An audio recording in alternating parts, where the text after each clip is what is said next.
Bismillahirrahmanirrahim. Assalamualaikum warahmatullahi wabarakatuh.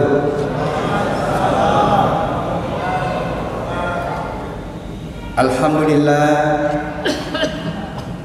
Alhamdulillahilladzi halaka asy-syamsa wal qamara husbana.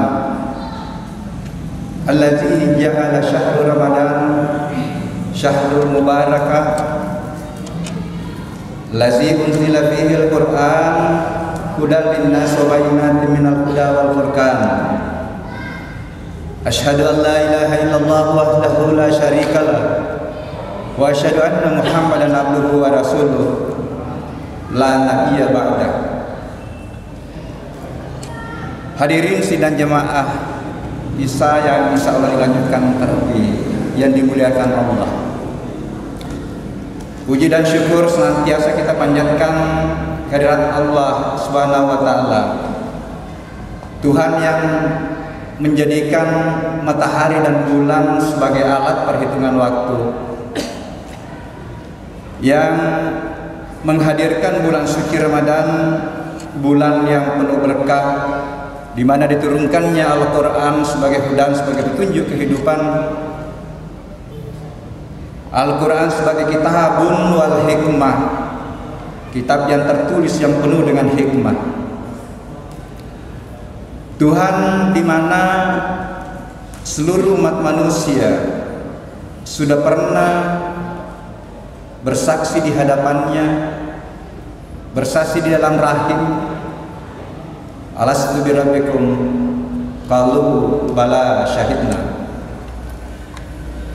Salawat dan taslim kita aturkan kepada Nabiullah Muhammad SAW, Nabi, ini khusus, di mana seluruh umat Islam sudah pernah mengucapkan syahadat secara lisan sebagai tanda legitimasi keislaman. Tetapi rupanya syahadat tidak cukup hanya dalam ucapan, tetapi harus membangun komitmen bagaimana menjadikan Rasulullah sebagai suri teladan contoh, baik di dalam melakoni peran kehambaan Abdullah yang berimplikasi kepada bagaimana amalan-amalan ritual. Betapa Rasulullah mencontohkan mulianya salat jamaah, mulianya keberkahan salat di awal waktu, maupun memberikan contoh di dalam melakoni peran kehalifaan. Inni ja'ilun fil ardi khalifah, dalam berbagai profesi, dalam berbagai pekerjaan. Tidak ada pekerjaan yang tidak menghadirkan, tidak membutuhkan kejujuran. Itulah yang diperagakan oleh Rasulullah. Dan predikat kejujuran dia miliki atau dia digelar sebelum menjadi Rasul. Hadirin sidang jamaah tarawih yang insyaallah dimuliakan Allah. Ini sudah malam ke-12 kalau tidak salah. Malam ke-12 nih. Pertama ini di paruh kedua. Karena ada yang bagi tingkat taruh 10 malam pertama itu rahmatnya Allah, malam 10 malam berikutnya pengampunannya, maghfirahnya, kemudian insya Allah 10 malam terakhir itu adalah ihqul minan nar. Ya, ada yang bagi. Nah, waktu tidak ada yang berulang. Jadi tersesat itu wanita. Kalau selama 11 malam tidak dioptimalkan ibadah-ibadah Ramadan kita, karena tidak ada waktu yang berulang, hanya kesepakatan itu kayak sembilan tahun. Jadi waktu berjalan terus, kita melakoni hidup kita sampai nanti batas waktu yang kita tidak tahu kapan kita dipanggil, bagaimana caranya dan di mana. Sehingga seorang ulama sufi namanya Hasan Basri, dia memberikan perumpamaan umurnya manusia itu ibarat perhitungan angka hari. Ketika hari itu berlalu satu hari, pada hakikatnya umurnya manusia itu sudah berkurang satu hari. Sehingga dia menyampaikan salah satu hadis qudsi yang artinya ketika matahari itu terbit di sebelah timur, matahari itu berteriak, "Hai umat manusia, aku ini makhluk baru. Ketika aku hadir, manfaatkan aku untuk melaksanakan amalan-amalan baik. Karena ketika aku sudah pergi, aku tidak akan muncul lagi sampai dunia ini kiamat." Memang ada lagi hari yang muncul, tapi lain lagi. Insya Allah masih ada hadir lagi nanti 11 Ramadan, tapi tahun depan sudah tahunnya berubah dan tidak ada yang menjamin dirinya sampai bulan suci Ramadan tahun depan. Ini salah satu yang bisa kita gunakan untuk bagaimana motivasi ibadah. Hadirin sidang jemaah tarawih yang insya Allah dimuliakan Allah. Setiap perputaran waktu ada waktu-waktu istimewa yang diberikan kita oleh Allah.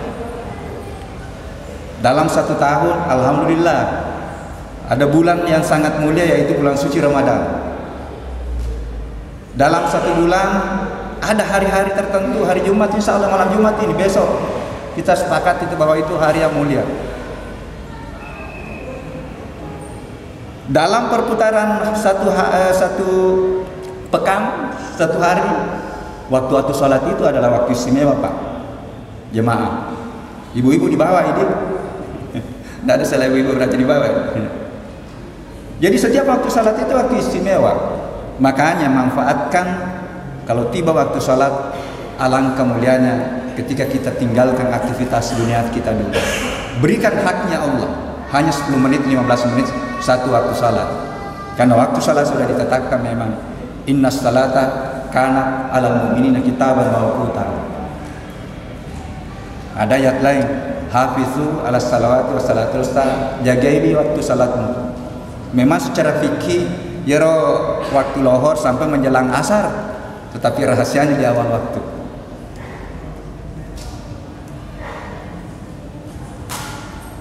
Termasuk di bulan suci Ramadan ini ada satu malam yang luar biasa.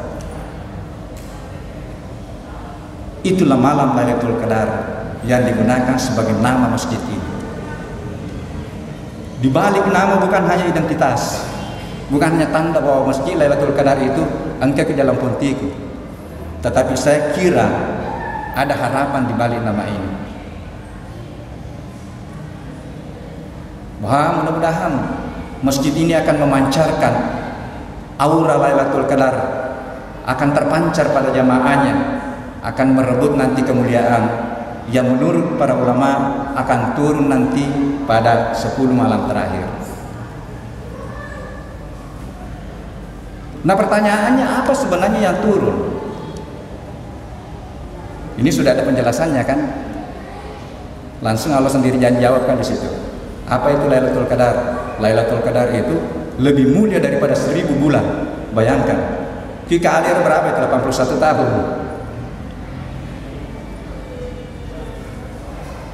Apa yang turun? Allah juga menjelaskan. Tanassalul malaikatu warruh. Turunlah malaikat Jibril bersama dengan rombongan malaikat lain pada malam itu. Makanya menurut riwayat itu kan, menurut ada pengalaman-pengalaman pada saat itu misalnya langsung sejuk sekali kayak tidak ada ini. Karena bayangkan kalau malaikat turun ke dunia. Nah, sekarang pertanyaan berikutnya, apa yang dibawa malaikat? Ini orang yang belajar bahasa Arab ini. Karena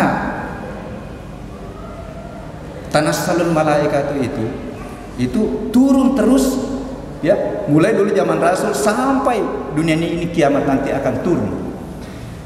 Nah, kalau begitu apa yang dibawa? Apa sebenarnya yang turun? Karena Al-Quran secara tertulis 114 surah itu sudah cukup turun pada zaman Rasulullah. Tetapi saya tadi membuka itu ayat, saya temukan ada 13 ayat yang menjelaskan bahwa Al-Quran secara tertulis itu ada hikmah di balik Al-Quran itu. Kitabun wal hikmah.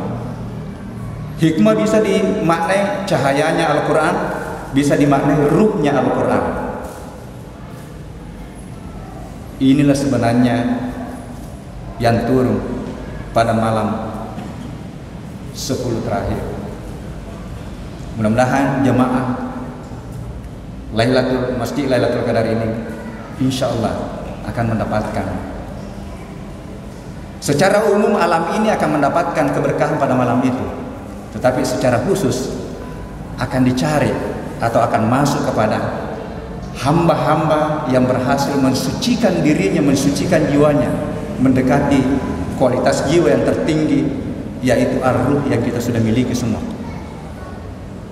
Jadi kita semua itu sudah punya sebenarnya predikat potensi kemuliaan yang berasal dari Tuhan.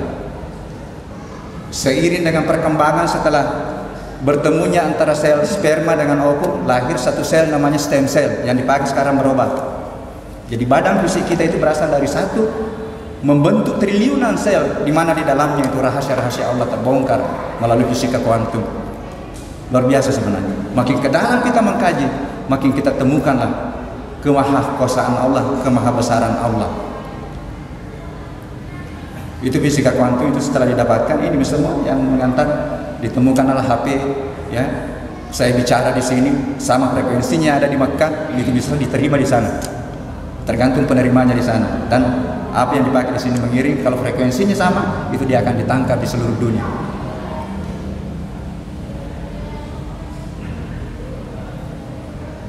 Nah, siapa yang khusus itu? Sekali lagi, yang berhasil mensucikan jiwanya, mendekati kapasitas jiwa tertinggi atau ar-ruh yang ditiupkan. Tadi sudah menjadi sel, ya. Kemudian menjadi jaringan, menjadi organ, ada jantung, ada paru-paru. Yang sekarang sasarannya corona ini paru-paru. Jangan kita takutnya, saya ini mantan, saya alumni. Alhamdulillah 9 malam di rumah sakit tahun baru. Tetapi Allah masih memberikan saya kesempatan untuk berdiri di mimbar yang mulia ini. Dan banyak pengalaman pribadi yang saya dapat. Tidak mudah namanya berserah diri, menggampami kau. Tapi pada saat kritis itu luar biasa itu. Jangan aja kapang. Apalagi pas genting-gentingnya waktu itu. Begitu buka WA, Profesor A sudah dipanggil, Profesor B sudah dipanggil. Ini pengalaman yang saya dapatkan. Maka ya ceramah ngajar dena rapi aja lenatnya. Tapi pada saat kritis itu luar biasa.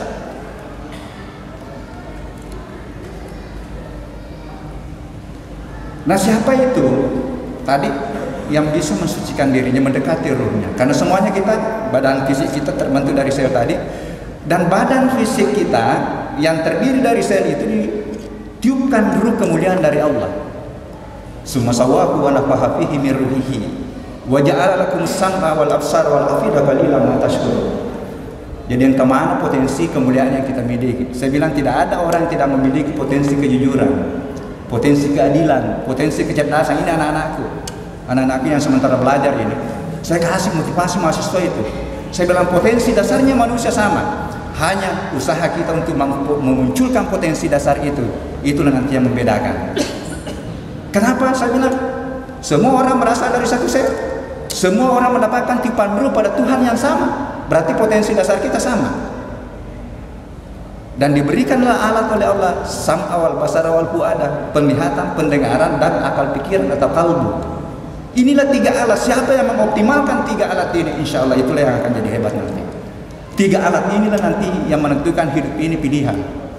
Orang hina karena mata, orang terhina karena pendengaran, tapi orang mulia karena pendengaran, orang mulia juga karena matanya dipakai untuk belajar, dipakai untuk melihat yang baik.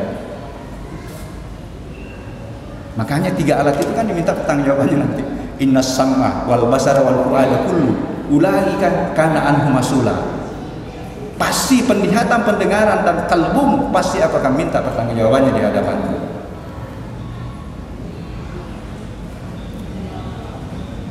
Nah, bagaimana memproses diri? Nah, inilah Pak puasa. Kenapa itu di 10 malam terakhir itu diprediksi turun itu malaikat? Karena pada hakikatnya mulai dari malam pertama itu sudah proses pensucian jiwa sebenarnya.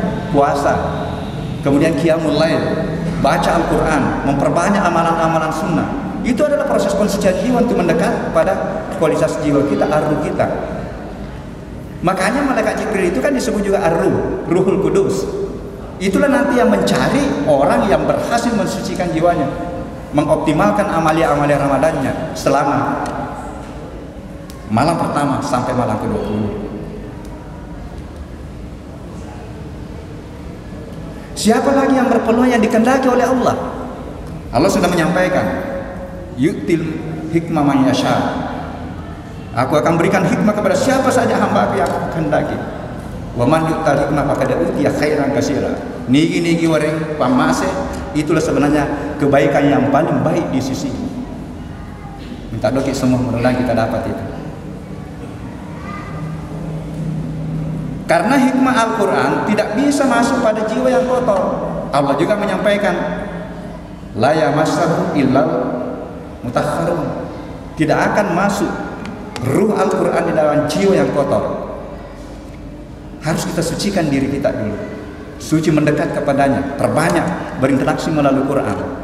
Saya mohon maaf, Pak Haji tahu, Pak Haji, saya ini dari ilmu umum, tapi kesadaran saya untuk bagaimana belajar Quran, karena saya suarakan sekarang bahwa sudah 400-500 tahun ilmu pengetahuan yang dibaratkan menjauhkan kita dari Tuhan. Bahkan ada profesor doktor yang ateis, tidak percaya dengan Tuhan. Kenapa? Memang sudah dibaratkan. Abad ke-14 itu puncak kejayaan ilmu pengetahuan itu, orang hafal Quran baru jadi ahli. Saya punya buku Pak, 147 ilmu hebat, di situ Ibnu Sina, di situ Al-Biruni. Dia ahli fikih, dia hafal Quran baru jadi ahli kedokteran. Al-Biruni juga begitu. Nah, inilah yang saya suarakan sebenarnya di mimbar, bahwa ilmu-ilmu umum yang kita kaji adalah perjalanan spiritual, kalau ilmunya benar, untuk mendekat dan menemukan Tuhan dalam tanda petik. Karena Tuhan itu memperkenalkan dirinya pada ayat-ayat kauniyah, pada lingkungan, pada diri kita. Dia memperkenalkan dirinya pada ayat-ayat kauniyah. Jadi dia perkenalkan dirinya pada Quran, diperkenalkan zatnya, sifatnya, perbuatannya, namanya di Al-Quran. Tetapi Allah juga memperkenalkan dirinya di ayat-ayat kauniyah, ilmu pengetahuan. Ada di pertanian, ada di tanaman. Saya kalau mengajar biologi itu, saya singgung mengenai saya tunjukkan kebesaran Allah di balik saya. Mengajar kalau bagaimana hujan bisa terjadi hujan, saya tunjukkan Allah menciptakan atmosfer ini dengan komposisi yang seimbang. Semua yang dibutuhkan oleh manusia berbahaya kalau banyak diciptakan oleh Allah sedikit di atas. Apa itu berbahaya? Karbon dioksida, CO2 hanya 0,03. Yang dibutuhkan banyak, nitrogen diciptakan oleh Allah 78%. Yang kedua yang dibutuhkan manusia, dan ini kebutuhan vital bagi kita, oksigen 21%. Dan subhanallah, Allahu Akbar, ditambah saja Allah itu komposisinya sudah. Kalau oksigen ditambah misalnya menjadi 30, tidak ada bangunan yang ada besinya, hancur semua karena terjadi oksidasi. Kalau dia diturunkan menjadi 15%, ya mungkin pisah kita semua di sini karena bersaing kita. Ini renungan-renungan begini perlu. Ini bumi ini Pak, ini yang kita tempati ini kan bergerak, ini rotasi namanya kan. Itu 1700 km per jam. Diperlambat saja oleh Allah, sudah bumi ini sudah tidak layak hidup, tidak layak huni. Karena begitu misalnya diperlambat, begitu Makassar berhadapan matahari seketika itu naik suhu bumi, mungkin sampai 100 derajat. Ada yang bisa hidup kalau sudah naik lebih 100 derajat, air saja mendidih. Ya. Begitu pula kalau diperlambat, karena dia suhu bisa turun. Dia beredar pada garis sedarnya. Dia nampak pada kereta api, maka ada besi non-roy, hanya kayak tarik menarik antara planet. Jadi cek ini bana ala pengalatan dari planet sudah terjadi kiamat. Berapa kecepatannya? 107.000 km per jam. Dia berputar pada garis sedarnya dan akan kembali ke posisi semula setelah beredar 365 seperempat hari. Itulah yang disebut tahun baru 1 Masehi. Seperempat hari dikoreksi setiap 4 tahun yang disebut dengan tahun kebiasaan. Februari mencaji 20 persona. Makanya beruntunglah anak-anakku atau saudara-saudaraku yang lahir 29 Februari. 1 kali 4 tahun ulang tahun. Ya. Hadirin sidang jemaah tarawih, biasanya kita roki ke 10-5 menit. Setelah dan ya. Nah, itu tadi. Jadi proses pensucian, mari masih ada waktu untuk bagaimana kita mensucikan diri dengan memperbanyak mengkaji Al-Quran, kemudian bagaimana kita di mata itu mata tarawih, mata tarawih, mata haji, mata ya. Yang biasa dibahas itu kayak anunya witrina. Ya, ada yang bilang kalau mau kita hajud jangan witir dulu. Tapi ya upakir, tidak ada yang menjamin dirinya sampai tengah malam sebentar. Jadi macetona ma witri ya latoni pahala jamaahnya kan. Ya. Ini salat sunnah tahajud ini luar biasa. Wa minal laili wa tahajjat bihi nafilatan laka asa'an ya ba'asa karatu kamu mahmuda. pada sebagian malam bangun kita tambah-tambah salat wajib. Karena sebelumnya itu kan perintah salat wajib. 17, 79 itu 78 salat wajib. 79 ini Allah sendiri yang mengatakan, untuk kau tambah-tambah ya wajibmu. Niscaya aku akan memberikan posisi maqam mahmudah. Terus kemudian Fatarwi doanya ayat 80. Rabbi alaihi mudhassidakim wa harijni mukharajatsidakim waj'alni min ladunka sultanan nasira. Maka dari ayat hidayah berpeluang kita mendapatkan 4 posisi kemuliaan ketika kita praktekkan salat tahajud. Hadirin sidang jemaah tarawih yang insya Allah dimuliakan Allah. Nah, orang yang suci inilah nanti dicari oleh malaikat. Tadi secara umum itu alam pasti segar, pasti nyaman pada saat itu, tapi malaikat Ruhul Kudus dia akan mencari siapa yang berhasil mendekati ruh kesuciannya.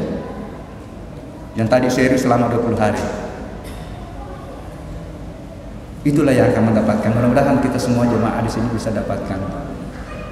Mari kita proses jiwa kita, proses diri kita untuk mendekati jiwa yang suci. Dan jiwa yang suci, jiwa yang mendekati ruh, itu juga nanti yang menjadi modal kita untuk pindah dimensi ke alam berikutnya. Karena jiwa yang suci sebenarnya itulah yang disebut dalam Al-Quran jiwa al-mutmainnah, yang dipanggil oleh Allah, ya ayyatuhan nafsul mutmainnah irji'i ila rabbiki radiyatan mardiyah fadkhuli fi ibadi wa dkhuli jannati. Yang mana risapa bayangkan oleh kita pengalaman tamu surga.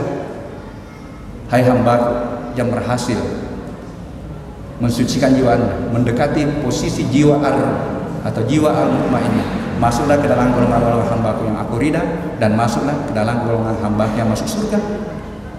Coba. Jadi mudah-mudahan ada salah kadang-kadang rupanya roh atau tolino. Kita mulai dari mengaku di hadapan Allah sebagai hamba, itu tadi Allah subhanahu kalau wala syaitna, kemudian mencari jalan untuk diaku sebagai hamba. Jadi mapamulaki mengaku sebagai atak, sapaki lalang untuk diaku sebagai atak. Dengan menggenggam syahadat, dengan melakukan 2 peran tadi, khalifah dan hamba, beribadah dan bermuamalah. Ini ada pembahasan khusus nanti kalau bisa, karena orang bermuamalah dikasih posisi oleh Allah, dikasih posisi sebagai pejabat, terkadang tidak disadari bahwa jabatannya itulah nanti akan mengantar dia menjadi mulia. Coba lihat, terkadang orang dikasih jabatan, lalai dari jabatan, akhirnya inilah kehidupan. Padahal jabatan itu adalah diberikan oleh Allah, tetapi memilih mau amanah atau tidak, itu adalah pilihan. Allah sudah menggambarkan kalau ini kau lakukan, ini kau terima. Saya kira itu mungkin yang sempat saya sampaikan pada kesempatan ini. Sekali lagi, mari manfaatkan bulan suci Ramadan ini untuk bagaimana melakukan proses pensucian jiwa dengan mengoptimalkan amalan-amalan kita, dan kita berdoa kita termasuk dalam golongan yang mendapatkan hikmah, yang mendapat kebaikan dari Allah, yang bisa kita dapatkan nanti di 10 malam terakhir. Saya kira itu mudah-mudahan ada manfaatnya. Mohon maaf atas segala kekurangannya. Wallahu muwaffiq ila aqwamit thoriq. Assalamualaikum warahmatullahi wabarakatuh.